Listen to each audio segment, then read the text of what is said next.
David here with Figboot on Pens, back again with another fountain pen review. Montegrappa has made a name for themselves by producing some very detailed and opulent themed fountain pens. It's another pen in that tradition which I will be showing you today, which will be the Montegrappa, the Lord of the Rings. What I'm going to do is go over the parts and features of this limited edition pen, talk about what I care for and what I don't care for about it. I'll show some measurements, size comparisons, and provide a writing sample. There is a lot to go over with this pen, so this review is going to be a little bit longer than usual, but I feel you will find it interesting. Thanks go out to Kenro Industries, the U.S. distributor for Montegrappa, for providing this pen on loan for review. The pen arrives in this monstrous box, has a map of Middle-earth on here. I've already removed it for the sake of this review.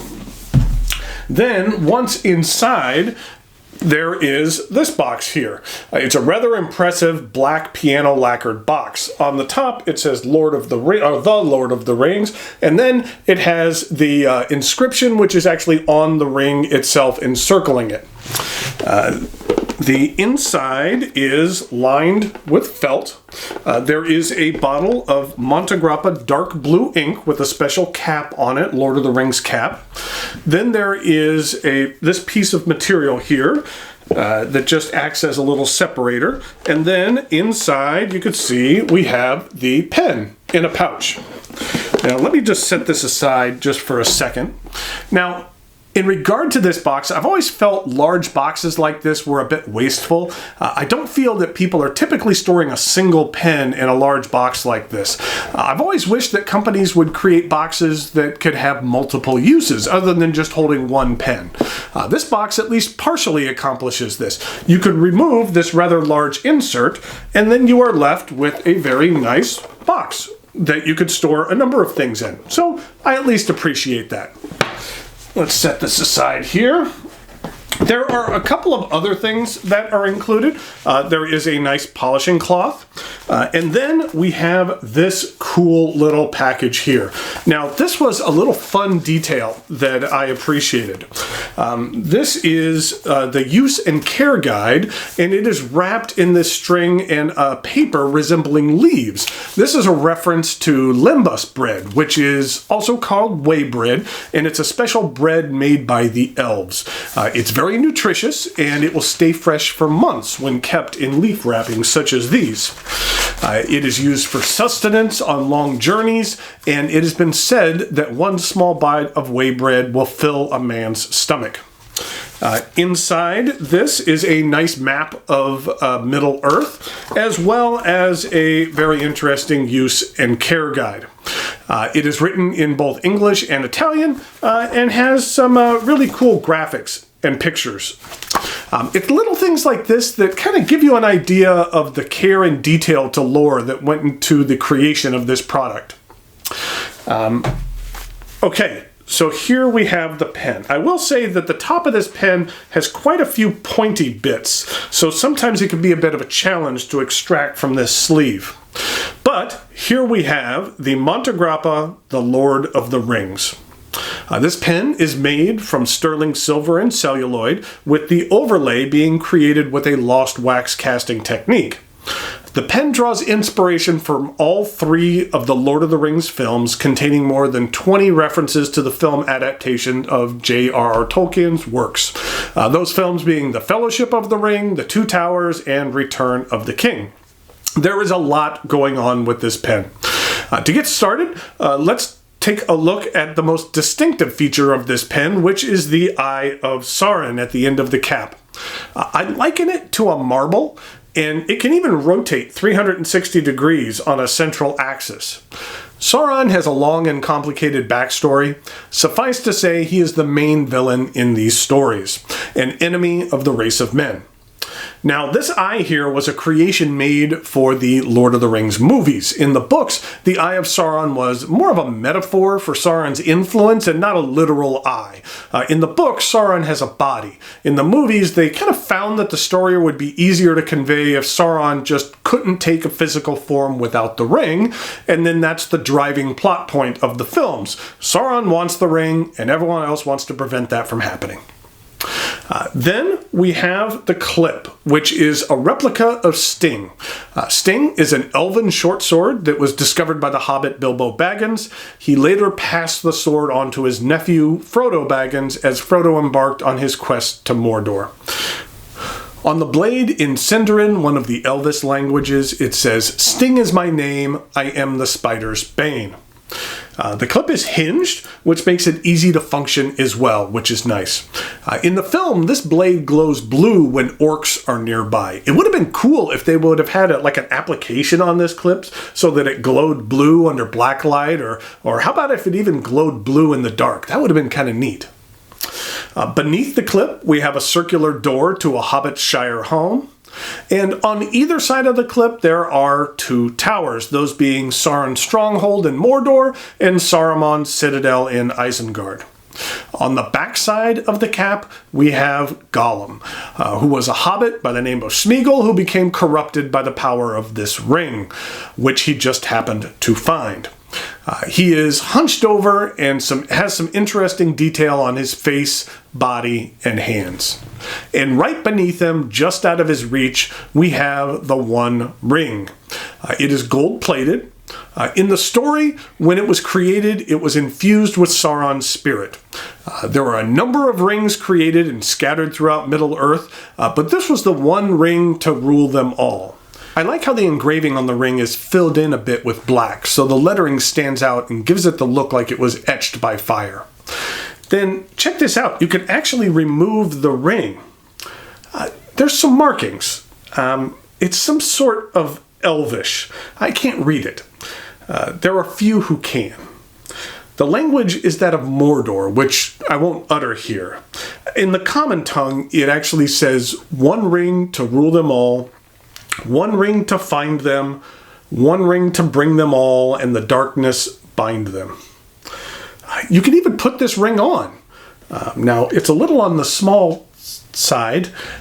It'll only fit on my pinky here. It looks nice, though.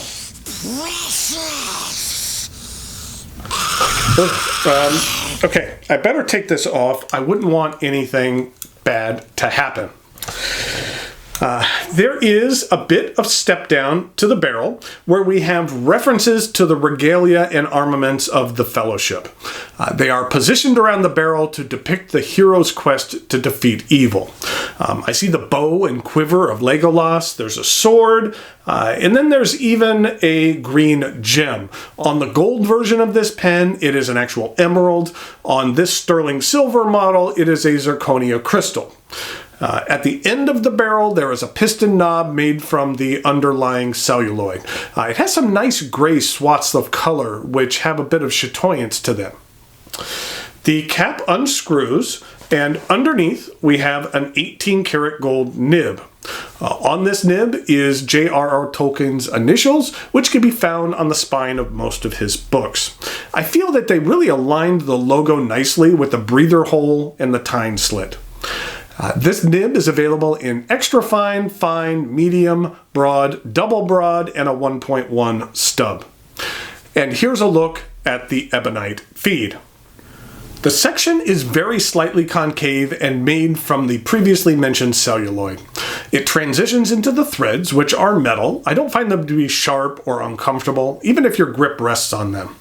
Now, even though there's a lot going on in this barrel, I find it fairly comfortable in the hand. For the most part, the overlay on the barrel has elements which are kind of long and extended, and there aren't too many things jutting out like there is on the cap. Also, I like how this gem matches up perfectly with the nib. It's just perfectly aligned, which is nice to see. This is a piston filler. I've always liked the piston knobs on Montegrappas. They have a nice ratcheting system and a nice feel when you turn them, and they feel very solid. I've experienced some piston knobs where it feels like if you accidentally turn too hard, you could break the thing, but this feels very solid and very well made. Now, this pen comes in two different versions. There is a gold version, which is a limited edition of 20, which represents the 20 rings of power made under Sauron's command. That model retails for about $47,000. Then there is this sterling silver model 379 pieces of this pen were made, with the 379 representing the batches of rings created. 3 for the elves, 7 for the dwarves, and 9 for men. 379 for a total of 19, with the 20th ring being the one depicted here, the one ring to rule them all. This model retails for $4,750, but at authorized Montegrappa dealers, you'll find it for about $500 less. As with all of Montegrappa's themed pens, this model is over the top. But as with their recent Game of Thrones models, I feel like they've done an excellent job of capturing the essence of the theme of the pen in a way that the critical fandom will enjoy. The elements, though varied, have a nice flow to them, and objects don't feel just randomly placed on the pen. Is this a pen for everyone? No. It has a very limited and specific clientele. But I feel that if you are in the market for a pen in this price range, the Montegrappa, the Lord of the Rings, is deserving of your consideration.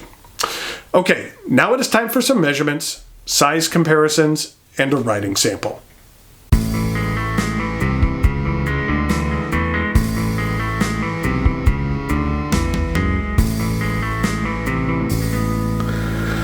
So here is the Montegrappa, the Lord of the Rings. I want to give you another look at the Eye of Sauron, and so you can see how that rotates around on the axis there. It's kind of cool. In regard to some size comparisons, this is a pen I actually just received today, but I'll be reviewing it in the somewhat near future, which is a brand new release from Platinum, which is the 3776 Carnelian. Then we have another brand new release that might just get reviewed next week, which is the Visconti Skylight. And then finally, here is one that I haven't reviewed yet, but one of these days I need to get around to, which is a Sailor King of Pen in Tangerine. So you can see how those compare in size.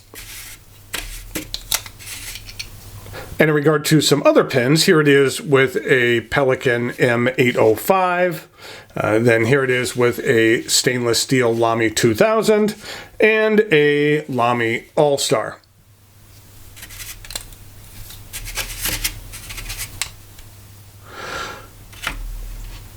In regard to uncapped, then here it is with the Platinum, the Visconti, and the Sailor King of Pen.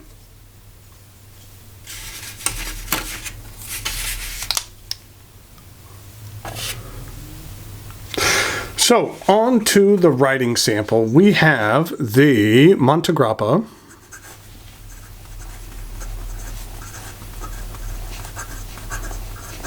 the Lord of the Rings.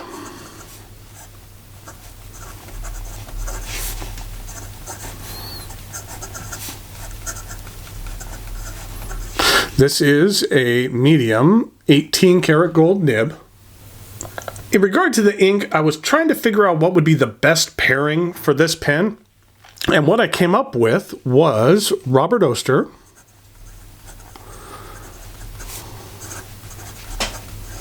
Pen Addict, Fire on Fire.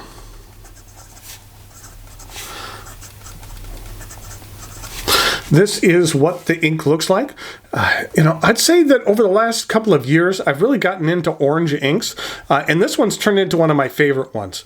It has some really nice properties.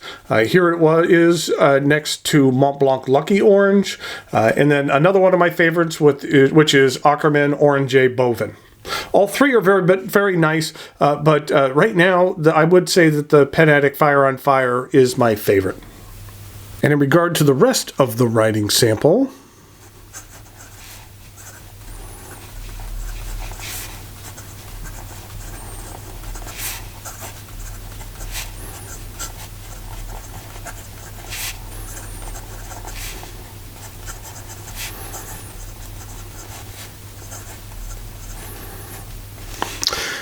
I find that this medium nib is rather generous.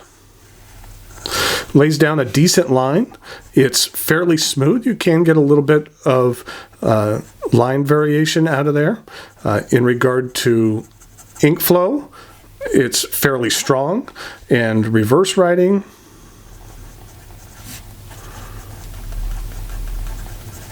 It's very nice as well.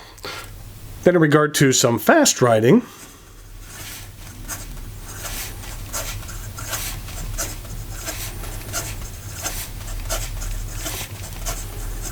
there's no issues with that keeping up whatsoever. So there we have the Montegrappa, the Lord of the Rings. I think that this is a very good addition to the Montegrappa family, and they do a very good job of staying true to the tradition of quality, as well as true to the lore and symbology of the source material itself. So until next time, thanks for watching, and I'll talk to you later.